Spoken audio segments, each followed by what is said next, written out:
This is a True Crime in Real Time update from True Crime Today and the Hidden Killers podcast. The world of justice saw another chilling chapter close today, and this one came zipped up in a suitcase that became both a prison and a coffin for Jorge Torres Jr. It was February 24th, 2020, in Winter Park, Florida, when a game of hide-and-seek laced with alcohol and something far darker ended in a crime that would horrify the nation. Sarah Boone, now 47, was handed a life sentence, convicted of second-degree murder. The courtroom drama was visceral, the evidence damning, and the story, almost too twisted to believe, was made more haunting by the words caught on Boone's own phone. The videos speak for themselves. Torres's voice muffled in desperate pleads, "I can't fucking breathe." And then Boone, laughing, coldly responds, "That's what you get." The chilling audacity of these words wasn't lost on the jury, nor was Boone's attempt to frame the tragedy as an accident, or worse, as self-defense.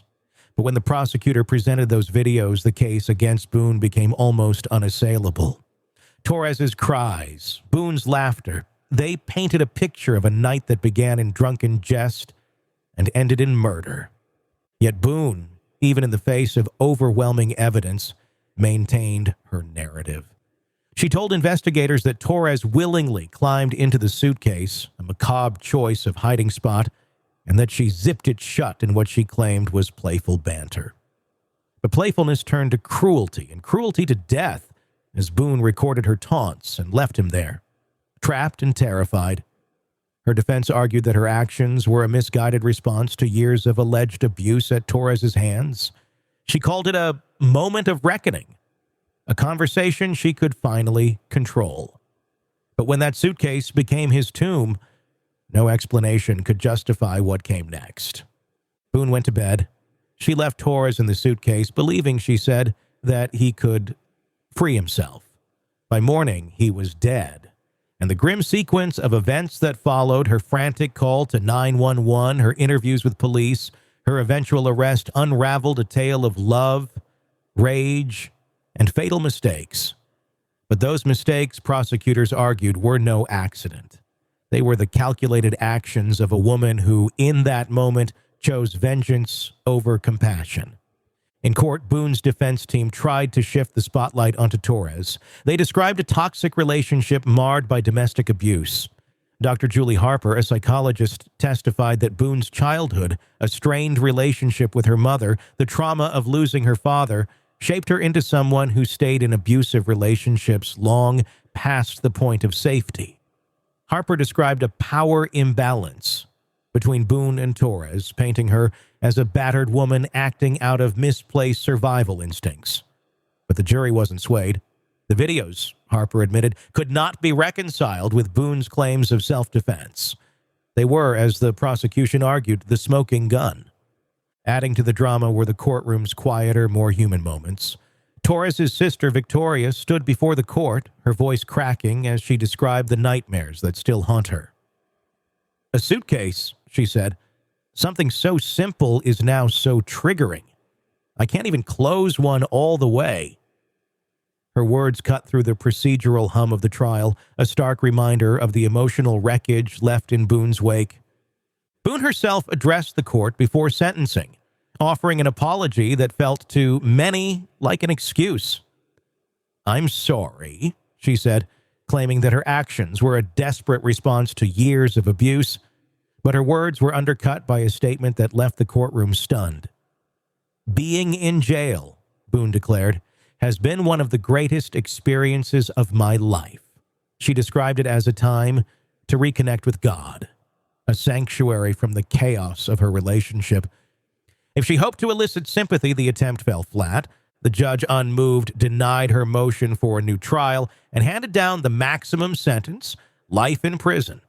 The decision brought some measure of closure to Torres's family, though the wounds left by his death may never fully heal. "She deserves to rot in jail," Victoria Torres said, her anger and grief raw and unfiltered. And yet, as the case closed, questions lingered. Was Boone a victim turned perpetrator, or had her claims of abuse been a calculated attempt to garner sympathy? And And what does justice look like in a case where the line between victim and abuser blurs? For now, the suitcase stands as a dark symbol of everything that went wrong in Sarah Boone and Jorge Torres' relationship. A life snuffed out in a moment of unimaginable cruelty, and a justice system left to make sense of the senseless. While Sarah Boone now faces a lifetime behind bars, the echoes of her crime ripple far beyond the courtroom. For Jorge Torres' family, the pain is not contained by the legal system's final word. His sister Victoria's raw testimony about the unbearable grief and haunting memories offers a glimpse into the devastation left behind. "We wake up every day knowing he begged for his life," she said, her voice trembling but resolute. The image of Torres' desperate struggle to escape a suitcase has become a permanent scar on the family's collective memory, and no sentence, however harsh, can erase it. The case has raised broader societal questions that demand attention. Boone's defense relied heavily on claims of intimate partner violence, allegations she reiterated in court, but the evidence against her painted a conflicting narrative. It's a troubling paradox. How do we, as a society, address allegations of abuse when the alleged victim becomes the perpetrator? Boone's case highlighted the complexities of this issue, leaving legal experts and psychologists to grapple with the implications of her defense. Dr. Julie Harper's testimony about Boone's history of trauma and its psychological impact offered some insight, but also raised eyebrows. Was Boone's behavior the result of untreated trauma? Or did her explanations amount to little more than an attempt to shift blame? And what role did her repeated rejection of help from attorneys play in shaping her fate? These are questions the legal system may never fully resolve, but they linger, casting a long shadow over this tragic case. As the courtroom doors closed on Sarah Boone's trial, one final question remains.